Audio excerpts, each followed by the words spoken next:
Há muitos e muitos anos atrás, e ao mesmo tempo agora, num lugar muito longínquo, e ao mesmo tempo aqui, um grupo de homens e mulheres cavalgavam em seus cavalos, subindo uma montanha íngreme, numa noite escura. E do céu surge uma voz: desmontem de suas montarias, desçam, pegam pedras, enchem suas sacolas, remontem e continuem viagem. E amanhã de manhã vocês estarão alegres e tristes ao mesmo tempo.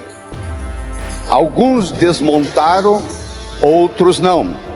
Alguns pegaram muitas pedras, outros poucas. Colocaram nas sacolas, remontaram e continuaram viagem.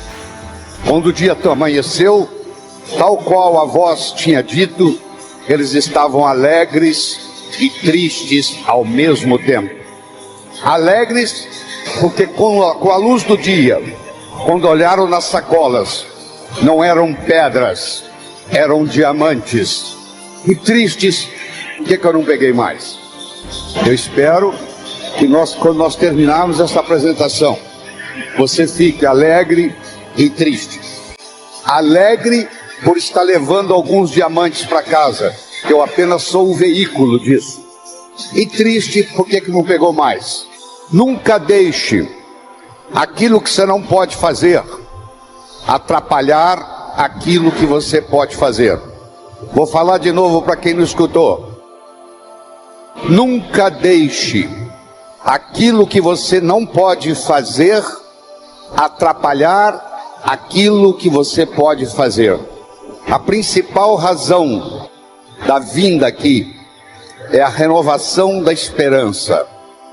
Isso é muito importante, porque nós começamos a morrer quando as nossas recordações começam a ficar mais fortes que as nossas aspirações. Quando a pessoa começa a conjugar o verbo no passado, eu fiz, eu era, você sabe que essa pessoa começou a dar Deus para a vida. Então, quando você renova a sua esperança, você percebe que você pode ter novas metas, novos sonhos. E eu tenho aqui um desafio para você que está nos escutando. Eu gostaria que você agora pensasse nas 3 coisas mais importantes que aconteceu na sua vida até hoje. Desde o dia que você nasceu até hoje. Quais foram as 3 coisas marcantes, boas na sua vida? Se você tivesse que selecionar 3 momentos da sua vida para representar o seu viver nesse planeta Terra. Teilhard de Chardin, o teólogo jesuíta francês, dizia que o seguinte: nós não somos seres humanos tendo uma experiência espiritual. Somos sim seres espirituais tendo uma experiência humana. Nós estamos passando um tempo aqui na Terra para adquirir uma experiência humana. Temos momentos agradáveis e momentos desagradáveis.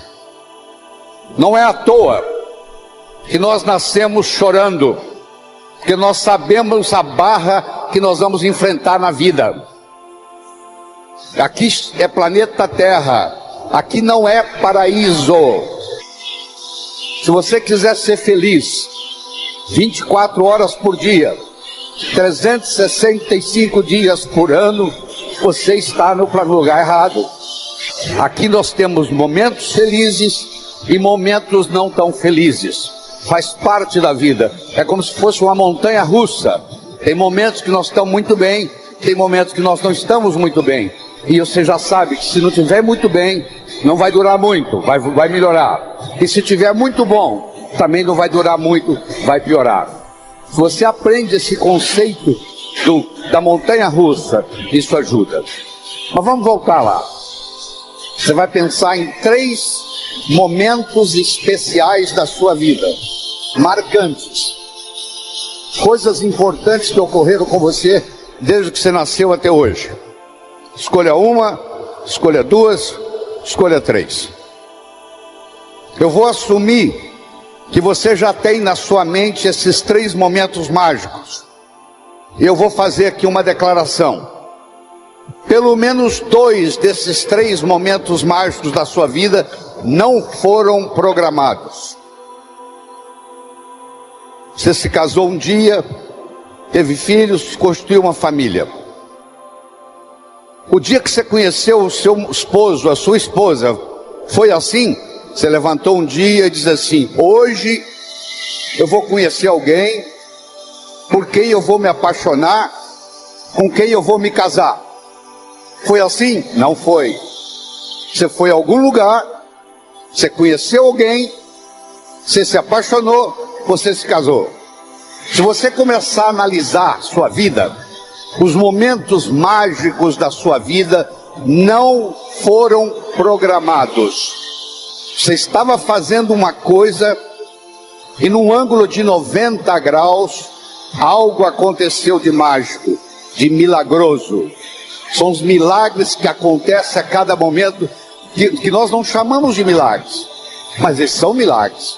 Você vai ao supermercado comprar 1 quilo de açúcar, você está na fila do caixa para pagar o seu quilo de açúcar, alguém começa a conversar com você, lhe dá uma dica, você fatura R$1 milhão. Você foi ao supermercado comprar 1 quilo de açúcar e sai de lá com a ideia de R$1 milhão. Mas essa ideia de R$1 milhão só vai se concretizar se você tiver no seu coração a esperança de que a coisa vai dar certo. Porque se você tiver no seu coração a expectativa que vai dar errado, eu lhe aconselho a nem começar, porque não vai dar errado. Henry Ford tinha uma frase que dizia assim: se você pensa que pode, ou se você pensa que não pode, de qualquer jeito você está certo. Se você pensa que pode, você vai trabalhar para que isso aconteça e vai se concretizar. Se você pensa que não pode, você não vai fazer nada e isso não vai acontecer. Quer dizer, a profecia de pode ou não pode vai se manifestar.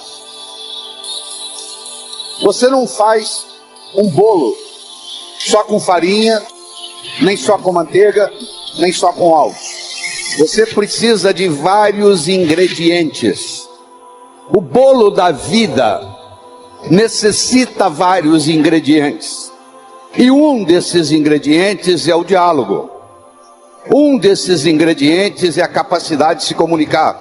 Ele não é o único, mas ele é fundamental. O primeiro ingrediente, eu diria, é o respeito que você tem para com você mesmo. É a sua autoimagem. É o quanto você gosta de você. Ninguém pode ofertar o que não tem. Você não pode ofertar amor para o próximo se você não tem amor por si mesmo. Você não pode ofertar inteligência para o próximo se você não tem inteligência para você mesmo. Você não pode ofertar comunicação para o próximo se você não tem comunicação com você mesmo. Então a primeira coisa que Deus quer da gente é que nós tenhamos o amor próprio, que a gente se respeite no mundo. Isso chama-se autoestima. Isso chama-se autoimagem. E eu tenho uma boa notícia para você. Autoestima e autoimagem não é feito de cimento, não é feito de aço, é feito de linguagem. Ninguém está condenado a ser quem sempre foi. Vou falar de novo. Ninguém está condenado a ser quem sempre foi. Nós somos os únicos animais no planeta Terra que temos a habilidade de transcender. Transcender significa começar de novo. Não interessa o que aconteceu na sua infância, não interessa o sofrimento que você teve até hoje. O seu passado foi uma necessidade para você chegar até aqui. O seu futuro é uma possibilidade para você ir onde você quiser ir. Mas se você não se conscientizar disso, o seu futuro vai ser nada mais, nada menos do que uma repetição dos padrões do seu passado. Quais são os padrões existentes na sua família que você gostaria de se livrar deles? Porque a sua família, como a de qualquer outro, não é perfeita. O indivíduo, para ser médico, precisa fazer medicina. O indivíduo, para ser advogado, precisa fazer direito e fazer o exame da OAB. O indivíduo, para ser jornalista, precisa fazer jornalismo. Para você ser pai e ser mãe, você só tem que fazer uma coisa: copular, ter relação sexual. E os filhos nascem.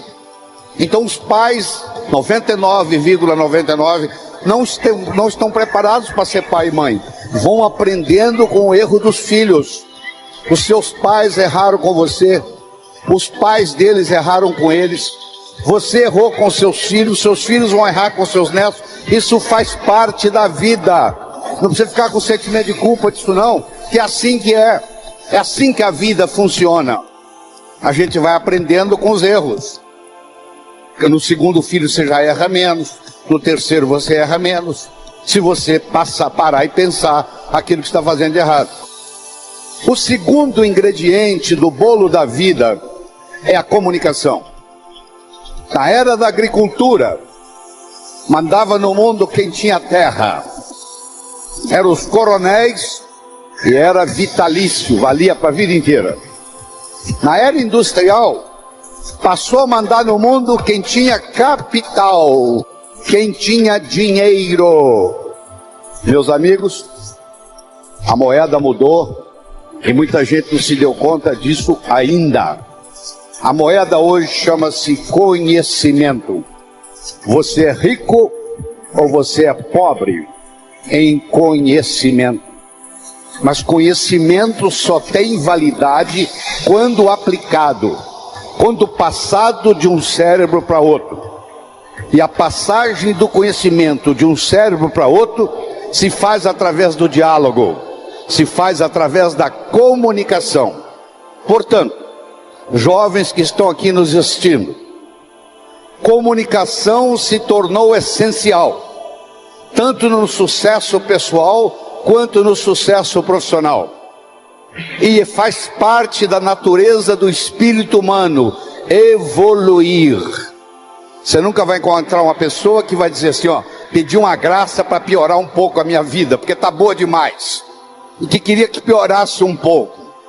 Faz parte do espírito humano crescer, evoluir. Galgou uma montanha, que procura uma montanha mais alta. E vocês jovens vão ver isso na vida. Você vai atingir as suas metas. Você quer passar no vestibular, passou no vestibular, quer se formar, quer arrumar um emprego, quer ser promovido, quer montar sua própria empresa. E você vai galgando as coisas na vida. Isso faz parte. À medida que você sobe no escalão da vida, talvez o ingrediente mais importante seja o diálogo, seja a capacidade de se comunicar, seja a capacidade de se expressar, seja a capacidade de entender o outro. Então, se você me permite, eu vou apresentar para você um modelo de diálogo que eu desenvolvi. Você vai ver que eu desenvolvi porque você nunca viu isso na literatura. Eu criei um modelo para isso. Deixa primeiro eu conversar com você sobre modelo.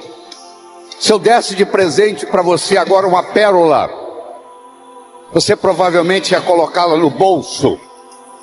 Se eu me encontrar com você semana que vem e lhe der uma segunda pérola, de novo, você vai colocá-la no bolso. Se eu der para você daqui 15 dias uma terceira e última pérola, você vai colocá-la no bolso. Se eu me encontrar com você daqui 6 meses e perguntar: onde estão as pérolas que eu lhe dei? Você vai responder mais ou menos assim: a primeira eu coloquei no criado mudo, a pessoa que arruma lá em casa não percebeu, jogou no lixo. A segunda eu esqueci no bolso da calça, a calça foi para a lavanderia e aquela pérola não voltou. E a terceira eu guardei tão bem guardado que eu acabei escondendo de mim mesmo. Você já escondeu alguma coisa de você mesmo? Você guardou tão bem guardado que você não sabe onde está? Isso acontece com a gente. Se em vez de eu lhe dar as pérolas, eu lhe desse um fio de nylon e orientasse você para colocar as pérolas no fio de nylon e fizesse um colar e colocasse o colar no pescoço e eu me encontrasse com você daqui 6 meses e perguntasse: onde é que estão as pérolas que eu lhe dei? Você ia responder: estão aqui, eu fiz delas um colar. Meus amigos, as pérolas são ideias.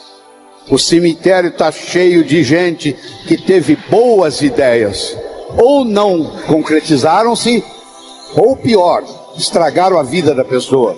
Você não sabe que uma boa ideia pode estragar uma família, uma boa ideia pode estragar uma empresa.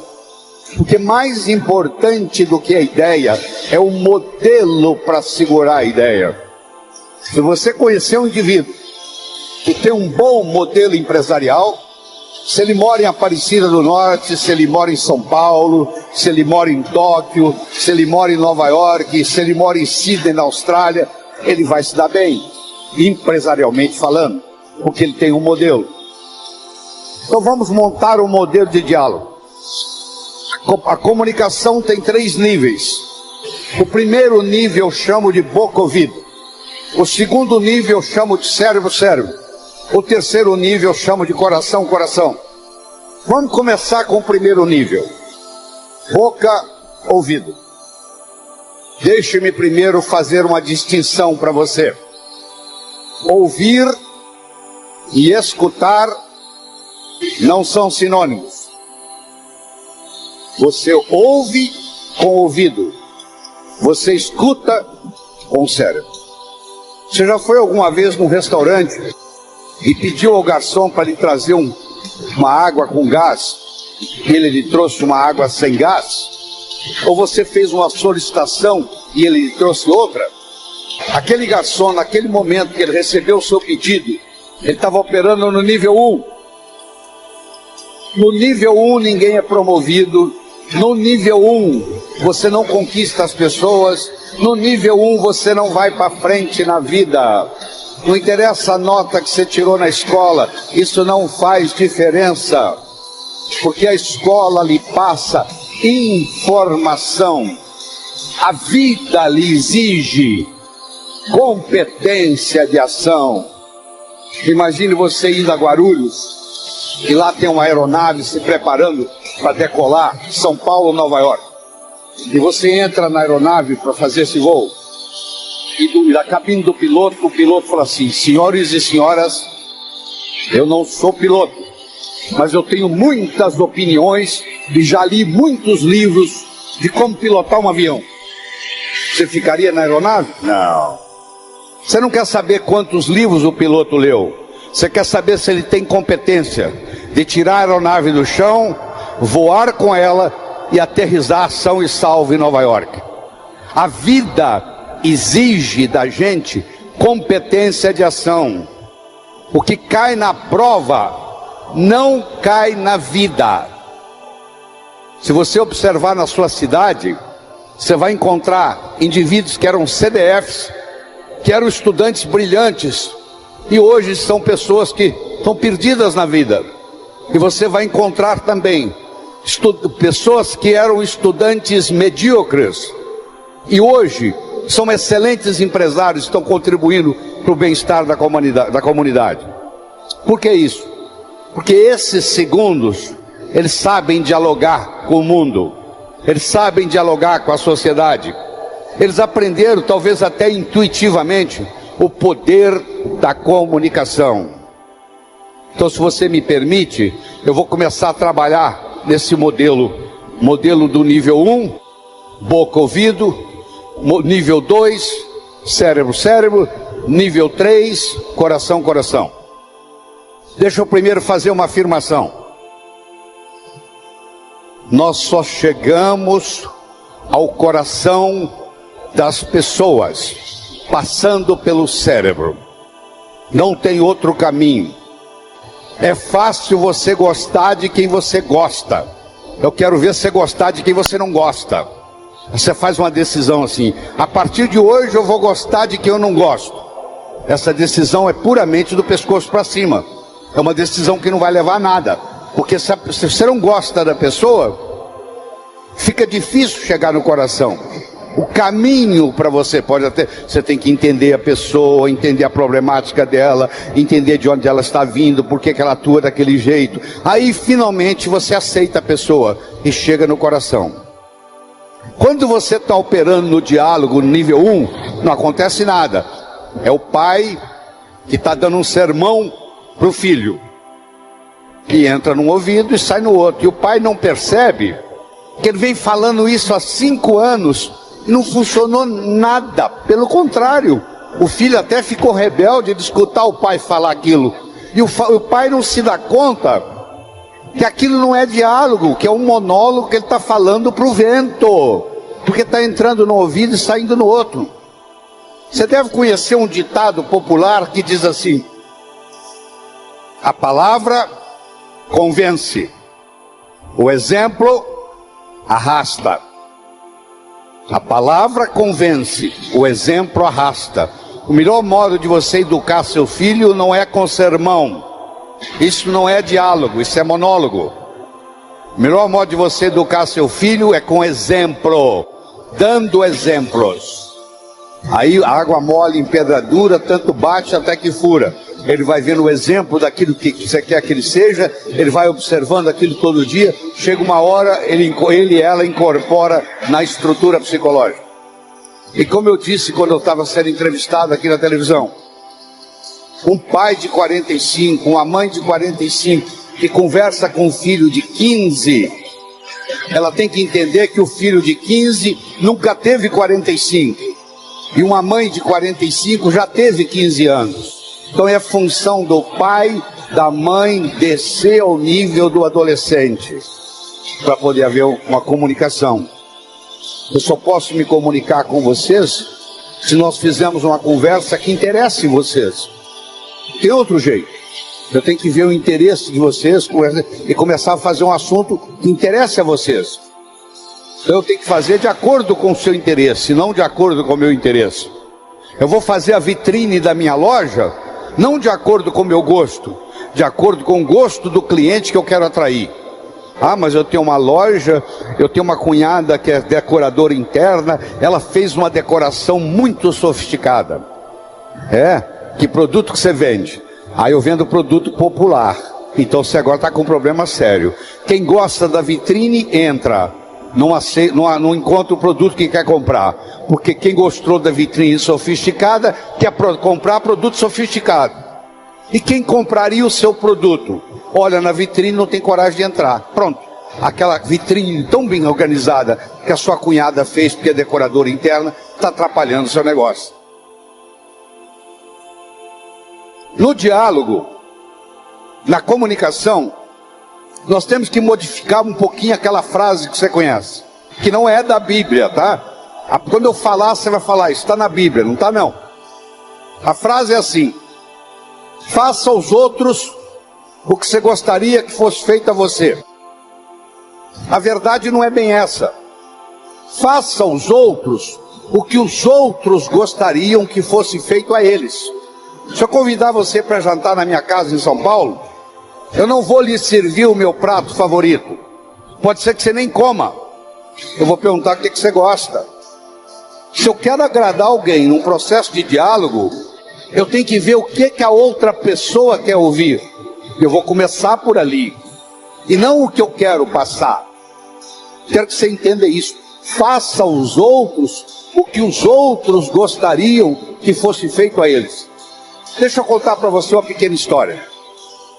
Eu conheci um senhor em São Paulo, um empresário muito bem sucedido, que me contou assim: doutor Laí, eu tenho um irmão gêmeo, único, univitelino, idêntico, igualzinho a mim. Eu nasci em Campina Grande, na Paraíba. Aos 14 anos eu me desentendi com a minha família, briguei com meu pai, briguei com a minha mãe, briguei com meu irmão, pulei na carroceria de um caminhão e fui para São Paulo. E eu fiquei 25 anos sem se comunicar com a minha família. E aqui em São Paulo eu ganhei dinheiro, virei empresário e tal. 25 anos depois eu ligo para casa. Eu fico sabendo que o meu pai já tinha morrido, que a minha mãe já tinha morrido e que sobrava esse meu irmão. Eu então resolvi dar um presente para o meu irmão, trazê-lo a São Paulo, com ele e a mulher, para me conhecer, para conhecer os meus filhos, para conhecer os sobrinhos, e conhecer a família. Ele não quis vir de avião, eu mandei a passagem de ônibus. Eu fui buscá-lo na rodoviária e, para surpreendê-lo, eu organizei uma festa numa pizzaria, porque eu adoro pizza. E quando o meu irmão entrou na pizzaria, ele começou a passar mal, porque ele tinha nojo de pizza. Olha que interessante. Como esse empresário adora pizza, e ele queria agradar o irmão, ele achou a coisa mais lógica fazer uma festa numa pizzaria. Só que ele esqueceu de perguntar para o irmão se o irmão gostava de pizza. E aconteceu que o irmão não gostava, não tolerava pizza. Isso exemplifica o que está acontecendo com a gente. Eu quero mostrar o meu ponto de vista para você, mas eu não me preocupo como que você vai receber esse ponto de vista. Aí sabe o que acontece? A natureza colocou um ouvido no mesmo nível do outro. Entra num ouvido e sai no outro. Aí não deixa de ser diálogo, passa a ser monólogo, porque não tem repercussão. Para esse diálogo se ocorrer, primeiro eu tenho que ter uma mensagem forte. Você só vai continuar me escutando se você estiver gostando da mensagem. Eu tenho que ter algo para poder passar para você. Essa é a mensagem. Segundo, nós temos que conversar de uma forma metafórica. Como é que Jesus ensinava? Jesus ensinava contando histórias. Como é que eu vou ensinar para um sapo que nunca saiu da lagoa como é que é a onda do mar? Imagine esse problema. Você vai ensinar para um sapo que nunca saiu da lagoa como é que é a onda do mar?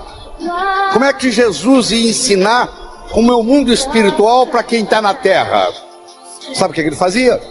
Ele fazia de uma forma metafórica. Ele contava parábolas, ele contava histórias. Quando eu lhe conto uma história, você não pode dizer que você não concorda com ela. Eu estou lhe contando uma história, e dentro da história eu coloco a ideia que eu quero passar para você.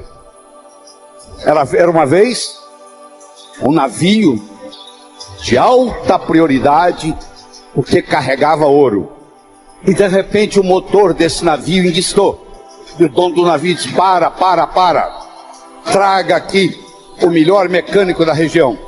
Eles trouxeram. Ele trabalhou um dia inteiro, não conseguiu consertar o motor. Ele disse: para, traga aqui o melhor engenheiro mecânico do país mais próximo. Eles trouxeram.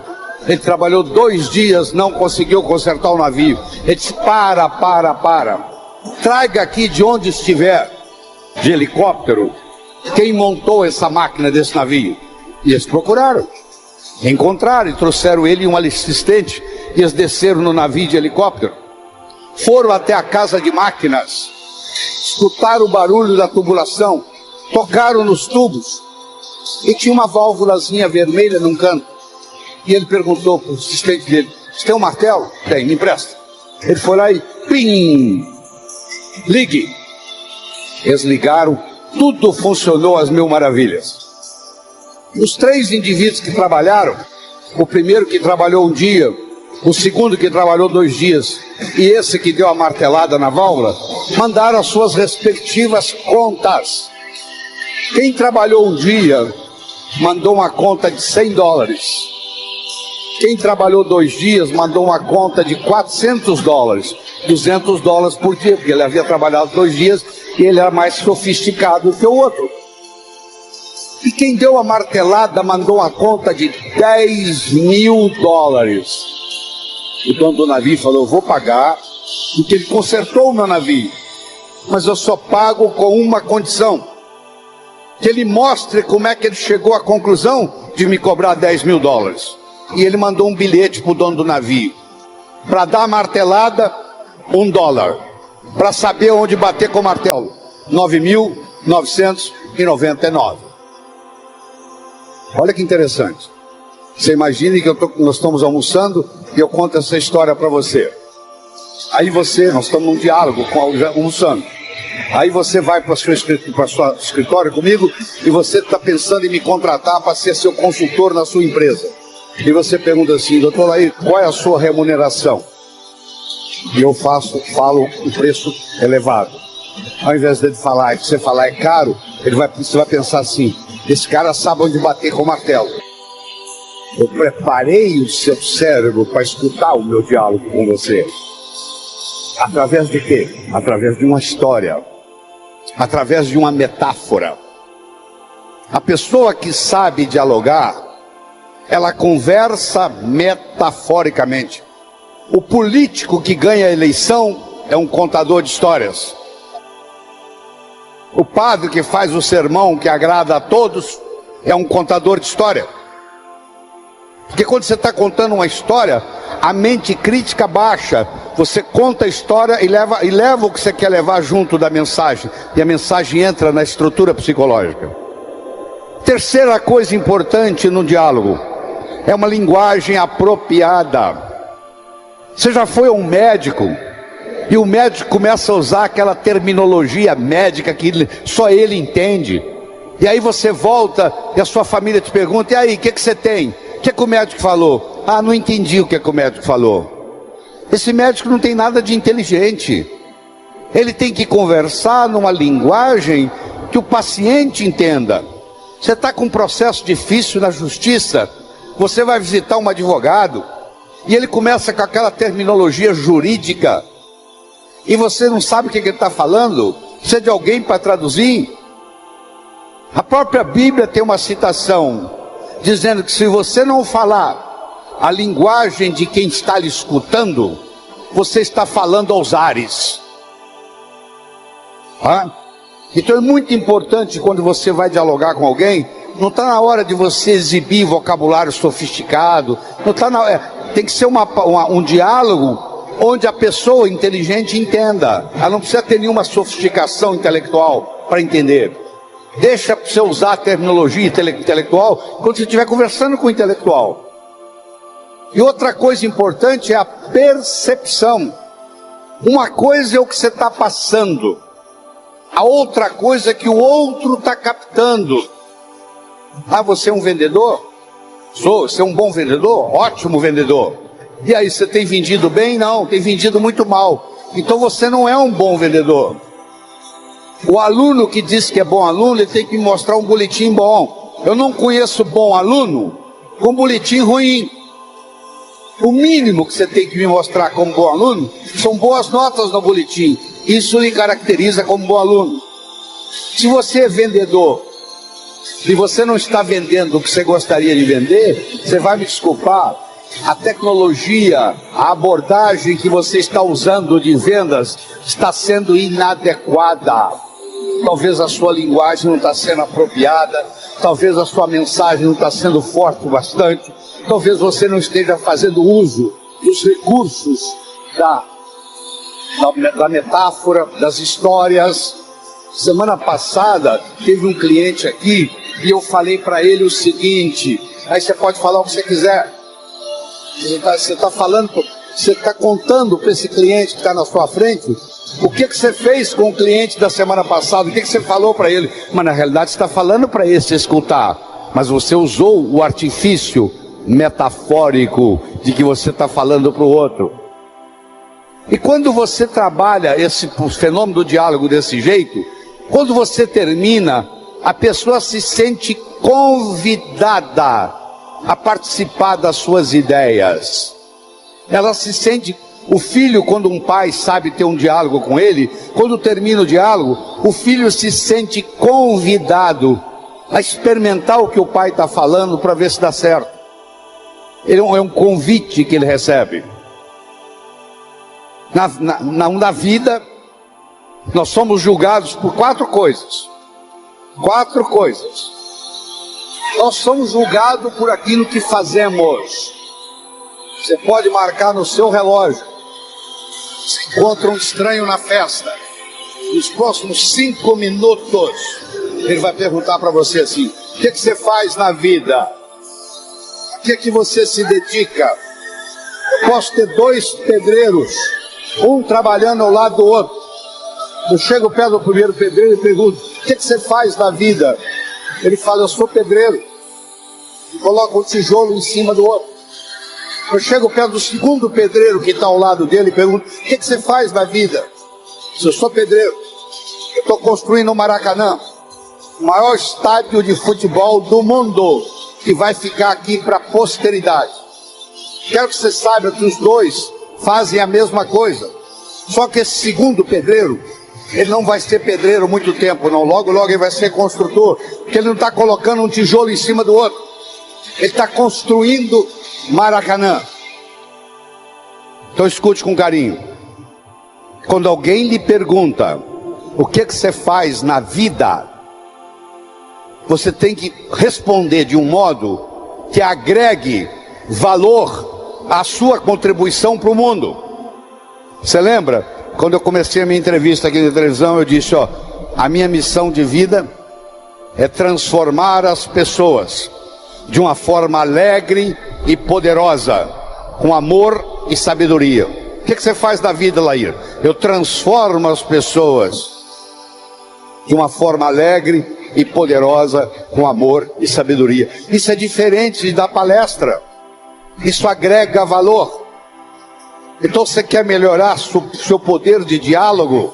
Você tem que definir a sua contribuição no universo de uma forma que agregue valor. Segundo, você é julgado pela sua aparência. Não é estar bem vestido, não. Estar adequadamente vestido para a ocasião. Você não quer ir num médico que está de camiseta. Você quer ir num médico que esteja de branco, de preferência com estetoscópio no pescoço. E você chega lá, ele tem um arquétipo do branco. Se você pensa nos anjos, eles se vestem de branco. Se você pensa nos profetas, eles se vestem de branco. Se você pensa nos santos, a maioria se veste de branco. O branco tem um arquétipo de cura. Quando você está de frente de um médico que está todo de branco, só de você olhar o médico você já começa a melhorar, antes dele receitar qualquer coisa, antes de ele examinar você. É uma pena que os médicos não entendam a força do arquétipo branco no processo de cura. É uma pena. Terceiro, você é julgado pelo que você diz. Enquanto você não disse nada, ninguém sabe se você é inteligente ou deixa de ser. No momento que você falou e falou besteira, não tem jeito de você voltar atrás. Uma palavra falada, uma flecha lançada, uma oportunidade perdida, não tem jeito de voltar atrás. Então muitas vezes você tem que morder a língua, porque uma vez que você falou uma coisa inadequada, você não tem jeito de trazê-la de volta. E finalmente ser julgado não só pelo que você diz, mas como você diz o que você diz. Eu poderia trazer alguém aqui que falasse exatamente o que eu estou falando. A apresentação poderia ser muito melhor ou muito pior. Porque não é só o que eu estou falando que conta, é como eu estou falando o que eu estou falando. Eu não sei se você conhece uma frase que diz assim: cantor é mais importante do que a canção. Se você tem um cantor favorito e ele canta uma música que toca o seu coração, aquela mesma música, aquela mesma canção cantada por um cantor que você não gosta, vai ter um impacto diferente. Então nós somos julgados pelo que fazemos, somos julgados pela nossa aparência, somos julgados pelo que dizemos e somos julgados como dizemos o que dizemos. E nessa parte do diálogo, de como dizemos o que dizemos, vem o modelo que eu estou discutindo com você, que tem um nível 1, que não acontece nada, que você está perdendo tempo, que é o boca-ouvido, é o que você pede o garçom uma água com gás, ele traz uma água sem gás, porque entrou num ouvido e saiu no outro. Quando ele chega lá na cozinha, ele já não sabe o que ele vai fazer. E muitas pessoas trabalham nesse nível e não vão para frente na vida, porque comunicação é essencial. Hoje, se você tirar a comunicação do mundo, você destrói o mundo, porque a informação só tem validade quando ela passa de um cérebro para outro, e ela, para passar de um cérebro para outro, tem que ter algum tipo de diálogo, senão não tem jeito. Eu disse para você que o bolo da vida tem vários ingredientes. Nós começamos falando da autoestima, estamos falando da comunicação, do diálogo. Deixa eu tocar um pouquinho nos outros. Outra coisa importante para você jovem que está nos assistindo, e é jovem de qualquer idade, tá? Juventude é uma coisa que você decide. Eu tenho 65 anos de idade, tá? Mas tenho uma energia de jovem.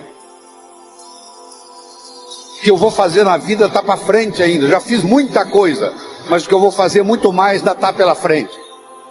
Quando eu mantenho esse foco no que eu vou fazer, o meu organismo não envelhece, ele mantém a energia da juventude. Então, estabelecer metas. Todos vocês conhecem o conceito de uma ampulheta, não conhece? Você já pegou uma ampulheta na mão? Aquele reloginho de areia? Vamos imaginar uma ampulheta. A ampulheta tem a areia que ainda não caiu, a areia que está caindo e a areia que já caiu. A areia que ainda não caiu é o futuro. A areia que está caindo é o presente. E a areia que já caiu é o passado. Deixa eu focar um pouquinho no presente. Sabe por que o presente chama presente? Você já parou para pensar por que o presente chama presente? Porque é um presente de Deus, eterno. Não interessa onde você estiver, é aqui. Não interessa que hora for, é agora. Você já viu que a sua vida é um eterno aqui e agora? Aqui e agora. Aqui. Não interessa onde você estiver, é aqui. Não interessa que hora for, é agora. A vida é um eterno aqui e agora. Aqui agora. Aqui agora. Aqui agora. Esse aqui agora é o nosso presente. É nesse momento que você vive a vida. Se você não consegue ficar no aqui e agora, é como um gato que passa por um telhado de zinco quente. Só sente o calorzinho da vida. E tem gente que está assim, está dominado pela tecnologia. É o relógio, é o celular tocando. A pessoa não vive mais o momento. E depois reclama que está ficando doente, que está esgotado, que não dorme direito. Ele não consegue viver mais o momento, ele não consegue viver mais o aqui e agora. Mas vamos voltar na nossa ampulheta. A areia que ainda não caiu é o futuro, a areia que está caindo é o presente, a areia que já caiu é o passado. Você aprendeu, e é verdade que você aprendeu, o passado cria o presente cria o futuro. Isso é verdade, verdadeiro. Mas Einstein provou a não linearidade do tempo. O tempo não é linear. Eu vou provar para você agora, nessa conversa aqui, que o futuro cria o presente também. E o presente recria o passado. Então vamos lá. Se você comprar na segunda-feira uma viagem de volta ao mundo para daqui um mês, eu lhe garanto que a segunda-feira já começa a ficar mais interessante. Faltam 30 dias, 29, 28, 27, 26, 25 para a viagem.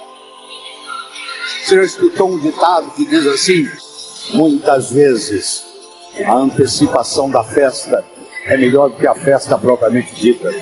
Lembra aquela ceia de Natal que você preparou na sua casa com todo carinho, que você levou meses preparando, e na hora da ceia os dois cunhados começaram a discutir e estragou a noite? A antecipação daquela ceia foi muito melhor do que a ceia. Às vezes a antecipação é mais interessante do que o fenômeno em si. Não é verdade? Então, o que acontece? Se eu tenho metas para o futuro, jovens, por favor, me escutem. Se você tem metas para o futuro, o seu presente fica mais interessante. Porque você vai viajar daqui 30 dias, daqui 29, daqui 28. Se você não tem perspectiva de futuro, aí a droga te domina. Todo drogado que eu conheci, que eu tratei, que eu cuidei como médico, todo drogado perdeu a perspectiva do futuro. Ele não tem a noção do amanhã. Ele acha que só existe hoje. Quem só acha que existe hoje não vai se preocupar o que a cocaína, a maconha, a heroína vai fazer no corpo, porque perdeu perspectiva de futuro. Então eu espero que você entenda que o futuro cria o presente. Eu vou provar para você agora que o presente recria o passado. Eu dou um curso de treinamento final de semana num hotel fazenda. Vem gente do Brasil todo. Chegou uma senhora e disse assim: doutor Laí, eu estou aqui porque eu estou num processo de divórcio e fiquei sabendo que o seu curso fortalece o emocional, eu vim aqui fazê-lo. Deixa eu lhe contar a minha história. Eu sou casado há mais de 25 anos, eu e meu marido decidimos por opção não ter filhos. Ele trabalha numa multinacional, eu trabalho noutra. Ele sai de segunda a sexta para viajar pela multinacional, e eu saio de segunda a sexta para viajar pela minha multinacional. Sexta-feira à noite nós nos reuníamos, íamos para um sítio que nós temos em Valinhos, perto de São Paulo, e nós passávamos sexta à noite, sábado, domingo, voltávamos segunda de manhã. A minha tia que me criou, que morava na Europa, veio nos visitar no Brasil. Eu levei-a para passar o final de semana no sítio. Ela teve uma parada cardíaca e morreu no sítio. E eu nunca mais tive coragem de ir lá. O meu marido não abre mão, ele viaja durante a semana e sexta-feira ele vai para o sítio. Eu não vejo ele durante a semana, não vejo ele no final de semana. Nós somos nos distanciando, estamos num processo de divórcio. Eu perguntei para ela assim: mas por que a senhora não vai no sítio? Bom, porque a minha tia morreu lá. Eu falei: mas justamente por isso. A sua tia saiu lá da Europa para te dar esse presente, para morrer no sítio, para mostrar para você o quanto que ela gostava de você. Isso tem uma simbologia. Dá para você captar essa simbologia, que ela fez questão de vir morrer do seu lado. E eu comecei a falar isso com a mulher, e eu fui falando, ela foi escutando, ela não conseguia parar de olhar no relógio. E o que ela queria? Ir para o sítio. Que é o final da história. Ela voltou a ir para o sítio, está casada com o marido até hoje. Eu não consigo mudar o fato da tia dela ter morrido no sítio. Eu mudei no diálogo a interpretação da morte da tia dela no sítio. Eu não consigo mudar o passado de ninguém. Mas eu quero que você saiba que tudo que aconteceu com você aconteceu por uma necessidade, talvez espiritual, que talvez tenha trazido você até aqui, esse santuário. Seu passado é uma necessidade que aconteceu para você chegar aqui. Ele é conhecido, você sabe o que aconteceu. O seu futuro é uma possibilidade, e ele é desconhecido até que você decida qual que ele vai ser. Porque você pode criar o seu futuro. Nós somos os únicos animais no planeta Terra que temos a habilidade de pensar em futuro. E eu sugiro que você se concentre lá, no futuro, porque é lá que você vai passar o resto da sua vida. Só por isso. Você não vai passar a sua vida no passado. Perdão, antes de ser um ato de amor, é um ato de inteligência. Só não perdoa quem é burro. Eu não vou perdoar o meu pai pelo que ele me fez. Onde é que está seu pai? Ah, ele já morreu. Aí ele vai ficar muito sem dormir hoje à noite por causa disso. O fato de você não perdoar o seu pai é mais ou menos assim: eu vou tomar o veneno para matar aquele cara, mas eu tomo o veneno. Isso não é tão ridículo, não é? O cara vai tomar o veneno para querer envenenar o outro.